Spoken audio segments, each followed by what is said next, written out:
Halo guys, kembali lagi dengan saya Kali Masada dari Akademi Kripto. Di video kali ini kita akan membahas mengenai cara membeli altcoin. Jadi sebelumnya udah dijelaskan mengenai apa itu Bitcoin dan gimana caranya teman-teman ini membeli Bitcoin. Praktek dari nol sampai teman-teman bisa.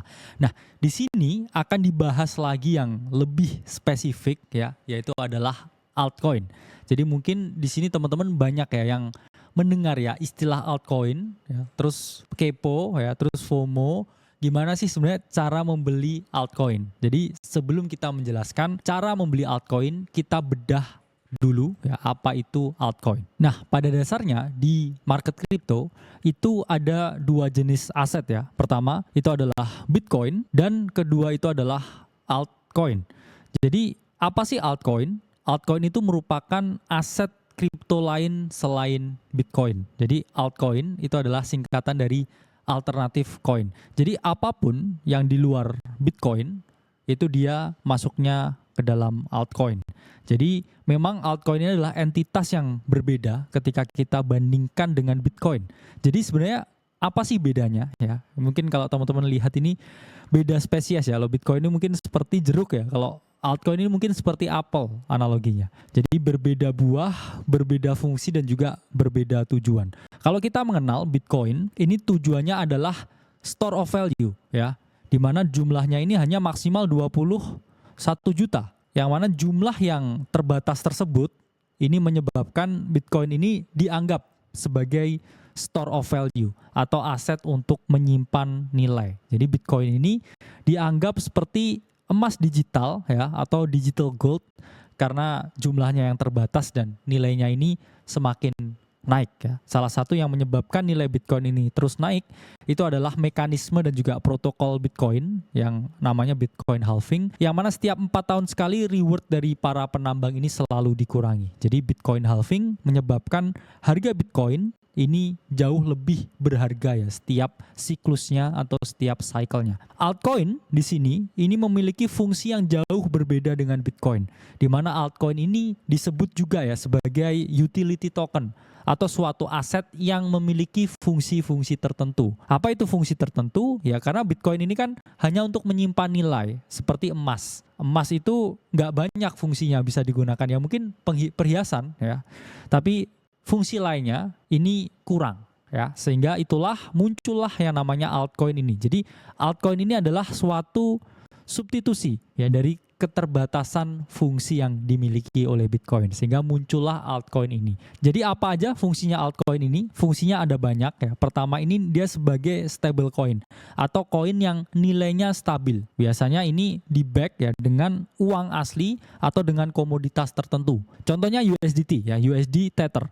Itu adalah stable coin yang nilainya ini di back dengan dolar ya. Jadi 1:1 dengan dolar. Jadi setiap 1 USDT terbit ya, ini ada $1 yang distorkan ke dalam protokolnya. Itu kita juga bisa melihat ya. Dan di sisi lain kita juga mengetahui ada stablecoin yang berbasis emas dan lain sebagainya. Jadi memang stablecoin memiliki fungsi untuk menahan nilai fluktuasi yang ada di market crypto ya. Jadi flow-nya seperti kita memasukkan uang ke sini ya, uang fiat ya, kemudian jadi stablecoin, baru stablecoin ini kita belikan aset kripto yang lain, misalkan Bitcoin atau altcoin.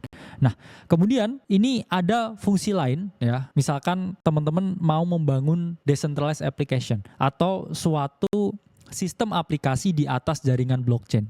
Itu teman-teman membutuhkan strategi smart contract yang mana itu problemnya di-solve oleh ETH atau Ethereum. Nah, misalkan teman-teman di sini mau fungsi lain ya. Misalkan teman-teman mau meminjam uang ya, lending protokol. Itu juga ada di sektor DeFi. Jadi altcoin ini karena memiliki utilitas yang berbeda-beda ya. Ini selalu ada sektor yang berbeda-beda di altcoin ini. Ada yang sektornya entertainment ya untuk main game dan lain sebagainya. Itulah yang membuat altcoin ini unik ya, karena fungsinya ini jauh berbeda dengan Bitcoin. Jadi bukan apple to apple ya kalau nyamain Bitcoin sama altcoin ya. Bitcoin itu seperti jeruk ya, altcoin itu seperti apel ya. Jadi dua buah yang berbeda, rasanya berbeda pula. Jadi karena rasanya berbeda ya, kandungannya juga berbeda. Inilah kenapa kita nggak bisa menyamakan ya, antara Bitcoin dan juga dengan altcoin. Lalu apa positifnya trading altcoin? Ada banyak ya. sisi positifnya. Pertama ini adalah tingkat keuntungan yang jauh lebih tinggi daripada Bitcoin ya. Jadi potential gain-nya ini jauh lebih tinggi altcoin. Kenapa? Karena altcoin ini kapitalisasi pasarnya itu jauh lebih kecil daripada Bitcoin. Apa itu kapitalisasi pasar? Jadi kapitalisasi pasar itu adalah perkalian antara supply koin yang beredar atau supply aset yang beredar dikalikan dengan harga. Bitcoin ini sudah sangat tinggi kapitalisasi pasarnya ya. Jadi dari belasan tahun yang lalu udah banyak orang yang memasukkan ya uang mereka, fiat mereka ke dalam Bitcoin ya. Jadi analoginya bulat-bulat ini uang ya. Sehingga ya kapitalisasi pasar dari Bitcoin ini sangatlah tinggi. Apa yang terjadi ketika udah banyak orang yang memasukkan uang ke dalam Bitcoin ini ya. Jadi untuk dia bisa lebih naik tinggi lagi, ini dibutuhkan ya uang yang lebih banyak lagi untuk masuk ke dalam market dari Bitcoin. Itulah kenapa kapitalisasi pasar Bitcoin yang sangat besar ini menyebabkan potential gain atau kenaikan harga dari Bitcoin ini relatif lebih kecil dibandingkan altcoin. Kenapa altcoin di sini bisa naiknya tinggi? Karena baru sedikit orang yang berinvestasi di sini, ya.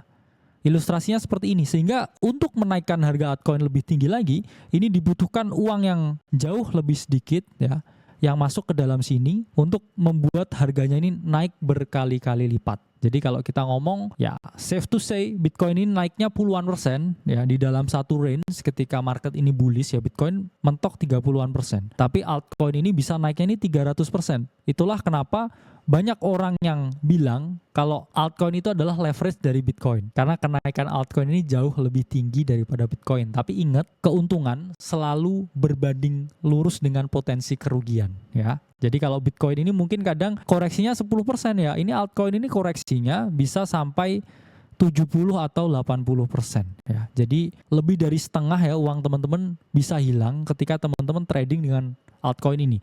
Kenapa kok bisa hilang uangnya? Karena ketika uangnya ini dihapus dari peredaran ya, harganya ini jauh lebih turun ya. Sementara kalau Bitcoin ini uangnya dihapus dari peredaran ya, ini dia turunnya kecil teman-teman ya. Itulah kenapa downside dari Bitcoin ini jauh lebih kecil daripada altcoin. Tapi selalu ada risiko yang sebanding dengan tingkat keuntungan. Itulah kenapa trading altcoin di tahun 2024 ini membutuhkan expertise khusus. Kenapa butuh expertise khusus? Kalau zaman dulu ya teman-teman di tahun 2018 let's say, ini trading altcoin ini jauh lebih mudah daripada sekarang. Karena ada sedikit altcoinnya ya. Tapi sekarang ya di tahun 2024 ini altcoinnya ini jauh lebih banyak ya. Bahkan yang terdaftar itu ada puluhan ribu. Itulah kenapa untuk memilih ya satu atau dua dari puluhan ribu pilihan ini membutuhkan suatu expertise khusus. Itulah kenapa ada yang namanya paradox of choice ya, karena terlalu banyak pilihannya. Sementara kalau teman-teman ya di tahun 2018 itu pilih apapun. Ya, saya bilang hampir pilih apapun. Kamu hanya beli 2 altcoin ini ya. Itu terbang semua karena pilihannya terbatas. Kalau sekarang ada puluhan ribu, gimana kamu cara milihnya ya? Mungkin milih satu ini ya, tapi dia performanya jauh lebih buruk ya. Ternyata yang perform malah yang ini dan lain sebagainya. Itulah kenapa membeli altcoins itu membutuhkan suatu expertise khusus. Butuh keahlian untuk memilih. Jadi nggak asal bisa beli, tutup mata terus cuan. Ya, harus membutuhkan expertise khusus ketika teman-teman ini membeli altcoins. Nah, langsung kita membahas mengenai 3 hal atau 3 keahlian ketika teman-teman ini mau membeli altcoins. Pertama, yaitu adalah keahlian melihat narasi ya, atau yang disebut juga dengan narrative research. Kemudian ya, kedua itu adalah technical research atau keahlian teman-teman untuk melakukan analisa teknikal. Dan yang ketiga itu adalah fundamental research atau di sini adalah cara untuk melihat nilai intrinsik dari market itu sendiri. Jadi ada 3 ya. Kita harus melihat narasinya apa, melihat secara teknikal dan juga ketiga ini melihat fundamentalnya. Yang mana narasi ini merupakan suatu sektor tertentu ya, area tertentu yang sedang diincar oleh para investor, baik itu investor retail maupun investor yang besar atau para smart money. Jadi narasi ini sangat beken ya akhir-akhir ini karena terlalu banyaknya altcoin yang ada. Sehingga harus dikhususkan ya ini narasinya apa. Itulah mengapa beberapa tahun ini itu kita harus trading menggunakan narasi. Karena kalau nggak ada narasinya ya teman-teman, ini nggak akan bisa optimal dengan memilihnya ya. Karena terlalu banyak ya paradox of choice, sehingga kita harus berkonsentrasi terhadap narasi apa yang lagi happening di market. Dan ini memiliki tingkat ya sampai 50% untuk mempengaruhi ya keberhasilan ketika teman-teman melakukan trading di market altcoin. Kedua, ya ini adalah technical. Apa ini technical? Technical ini terkait dengan data historis harga di masa lalu. Sehingga teman-teman bisa menentukan kira-kira di mana titik teman-teman melakukan pembelian ya, dan kapan teman-teman ini melakukan penjualan ya. Karena memang technical analysis itu sifatnya bukan untuk memprediksi, tapi mengantisipasi pergerakan harga. Jadi misalkan harga ada di range ini, saya akan melakukan pembelian. Dan ketika harga ada di range ini, saya ini melakukan penjualan. Itulah fungsi melakukan analisa teknikal. Dan ini memiliki tingkat keberhasilan ini sampai 30%. Ya, jadi meskipun narasinya bagus ya, tapi kalau memang harganya udah terlalu tinggi waktunya jual, ya kamu jangan membeli. Ya, karena itulah tingkat keberhasilan di sini mencapai 30%. Dan yang terakhir, ini adalah fundamental. Fundamental ini untuk menilai ya, apakah ini nilai intrinsiknya tinggi atau enggak. Nilai intrinsik itu apa? Nilai intrinsik itu adalah nilai yang terkandung di dalam proyeknya. Jadi nilai intrinsik ini yang membuat proyek ini dianggap memiliki value. Jadi ketika nilai intrinsiknya ini jauh lebih besar ya daripada nilai pasarnya, ini berarti proyek ini under value. Nah, ini jadi analoginya, fundamental ini seperti membuka ya isi semangka ya. Kadang semangka ini di luar ini terlihat sangat hijau ya, ini contohnya semangka. Tapi ketika semangkanya itu dibuka ya, itu belum tentu ya teman-teman, ini isinya ini merah ya. Jadi itulah pentingnya melakukan analisa fundamental, karena teman-teman jangan beli kucing dalam karung ya. Ketika teman-teman beli kucing dalam karung ya, yang ada teman-teman membeli barang yang sangat overvalue ya. Itulah mengapa teman-teman harus melakukan analisa fundamental. Nah, selanjutnya kita akan membedah ya bagaimana teman-teman ini melakukan narrative research atau melakukan riset untuk melihat narasi apa yang akan terjadi di market crypto. Jadi market crypto ini selalu memiliki ketergantungan ya, atau selalu bersinggungan dengan traditional market yang ada di luar. Jadi tech company di luar sana ini selalu memiliki kesinambungan dengan market crypto yang ada di dalam. Jadi itulah mengapa banyak teknologi yang di luar ini ditransformasikan ke dalam jaringan blockchain untuk kemudian disebut ya sebagai berbagai project-project Web3 ya. Dimana di sini ketika di luar sana yang diomongkan itu AI, ini pasti ada banyak project Web3 yang juga membuat project crypto AI. Jadi project AI tapi di dalam jaringan blockchain. Jadi ini contohnya ya, artificial intelligence in 2024 ya. Jadi the most important AI trend in 2024 ini dari IBM. Jadi teman-teman bisa menggunakan Google ya sebagai tools utama untuk kira-kira menjaring ya narasi apa sih yang hot, narasi apa sih yang happening di market. Jadi teman-teman bisa kurasi semua informasi, kurasi semua berita yang ada di Google ya untuk menentukan kira-kira narasi apa yang sedang terjadi di market saat ini. Nah, ini misalkan topiknya ini adalah AI ya, atau artificial intelligence. Itu berarti token-token AI ya secara spesifik ini akan mengalami kenaikan.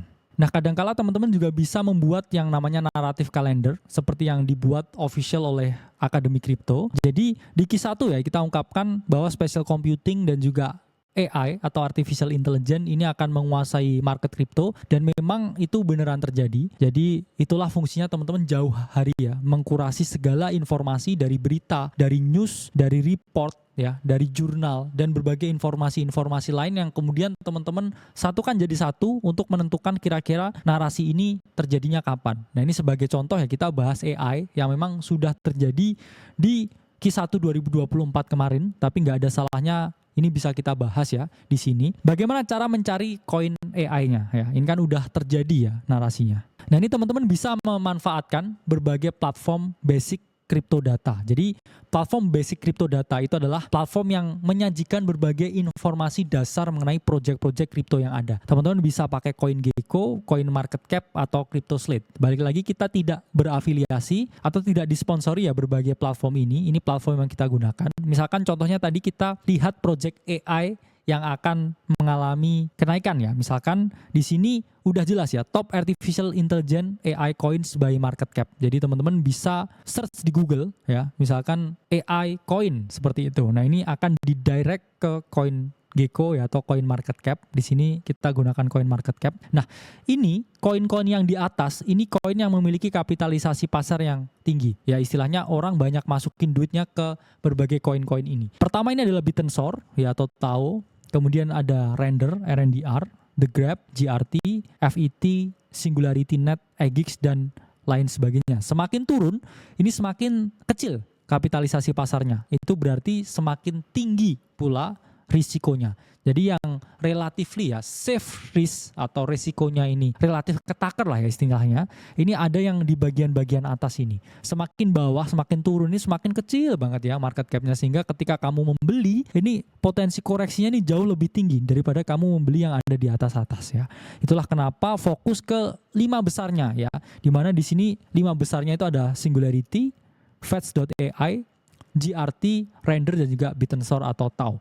Misalkan di sini kita akan bedah mengenai Singularity atau EGX. Nah, ini bisa teman-teman lihat ya fundamentalnya dari Singularity atau EGX. Di sini market cap ya, di mana di sini market cap ini adalah perkalian antara circulating supply yang beredar ini dikalikan dengan harganya ini. Inilah keluar yang namanya market cap. Dan di sini teman-teman juga bisa melihat ya circulating supply dibandingkan dengan maximum supply-nya. Yang mana maximum supply-nya ini adalah 2 miliar koin. Dan yang keluar sekarang ini adalah kurang lebih ya 1,28 miliar. Jadi itu artinya ada sekitar 700-an juta lagi koin EGX yang akan keluar ke market. Nah, ini kita udah tahu ya. Dan di sini kita bisa lihat ya untuk website resminya ya, bisa teman-teman lihat. Balik lagi kita juga nggak berinvestasi ke Singularity, nggak ada kaitan juga ya dengan perusahaan ini atau kenal dengan foundernya. Kita hanya membuat video ini untuk tujuan edukasi. Nah, ini bisa teman-teman lihat ya bahwa project-project AI on blockchain ini altcoin ini memiliki visi dan misi yang berbeda ya dengan Bitcoin. Itulah kenapa altcoin ini adalah project yang memiliki utilitas-utilitas tertentu. Jadi bisa teman-teman lihat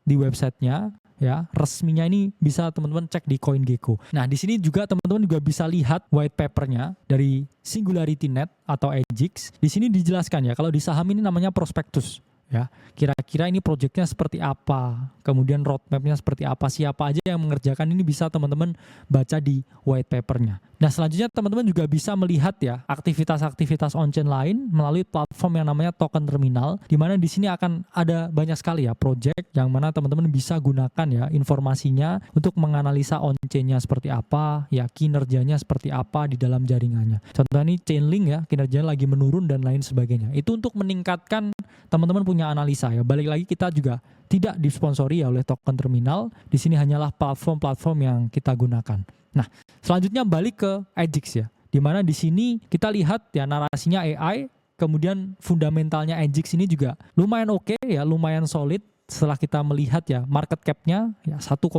billion dengan maksimum supply 2 billion. Jadi untuk naik 2 kali lipat ini masih sangat mungkin. Nah, selanjutnya teman-teman bisa menggunakan platform TradingView. Sekali lagi kita nggak disponsori untuk mencari koin ya atau token yang mau kita analisa. Di mana kita tadi mau menganalisa EGX. Di sini kita bisa pilih ya salah satu chart dari EGX dan di sini kelihatan ya.